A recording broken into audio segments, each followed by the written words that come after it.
सबसे पहले मैं आपके पास आऊंगा अश्विनी उपाध्याय जी। इफ्रा का कहना है कि जो हिंदू बलात्कारी होते हैं उनके साथ क्या किया जाए। लव जिहाद और बलात्कार में क्या अंतर है, इनको ये समझा दीजिए और ये भी समझा दीजिए जो बलात्कारी है, मेरा तो ये मानना है बलात्कारी को फांसी की सजा मिलना चाहिए, ये मेरा व्यक्तिगत मामला है। और कुछ राज्यों में नाबालिग से बलात्कार के मामले में फांसी की सजा का प्रावधान भी है अब, और ये लड़की नाबालिग है। दीपक जी, चूंकि नाम बदला, अगर वो अपने वास्तव में अपने सही नाम से जाता और फिर अगर छेड़छाड़ करता या कुछ गलत काम करता, उसको हम कह सकते थे बलात्कार किया। लेकिन बाकायदा तीन के तीनों ने नाम बदला, ये अंतर है।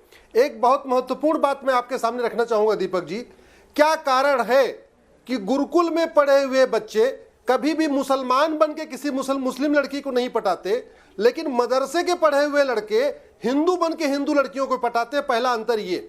दूसरी बात, ये सब कुछ वही हो रहा है जो ISIS करता है सीरिया में। ये सब कुछ वही हो रहा है जो बाबर के टाइम में हो रहा था, हुमायूं के टाइम में हो रहा था, अकबर के टाइम में हो रहा था, शाहजहां के टाइम में हो रहा था। ये सब कुछ वही हो रहा है जो कभी पाकिस्तान में शुरू हुआ, अब तो खत्म हो गया, अब तो बेचारे हिंदू वहां मात्र 1.5% बचे हैं। बांग्लादेश में, अफगानिस्तान से गायब हो गए, बांग्लादेश से गायब हो गए, पर्सिया से गायब हो गए, पूरी दुनिया से गायब हो गए।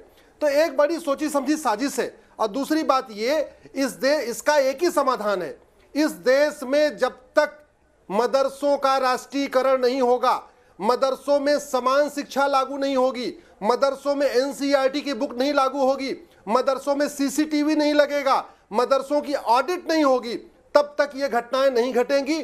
पूरी दुनिया से हिंदू खत्म हो चुके, पाकिस्तान से खत्म हो गए, अफगानिस्तान से खत्म हो गए, ईरान से खत्म हो गए, इराक से खत्म हो गए, पूरी दुनिया में सनातन धर्म था। और एक बात और, अगर लव जिहाद नहीं था तो लॉर्ड मैकाले को सपना आ रहा था क्या? इंडियन पिनल कोड 1860 में बना था। इंडियन पिनल कोड के सेक्शन 493 में बाकायदा लव जिहाद को डिफाइन किया हुआ है, उसमें 10 साल की सजा है। इंडियन पिनल कोड तो अब से 150 साल पहले बना था, 1860 में, तो इसका मतलब उस समय भी था। और एक बात मैं और कहना चाहूंगा, देखिए ये एक बहुत बड़ी साजिश है, और अगर साजिश नहीं होती तो 1400 साल के अंदर इस्लाम 58 देशों में मेजॉरिटी नहीं होता। ठीक है।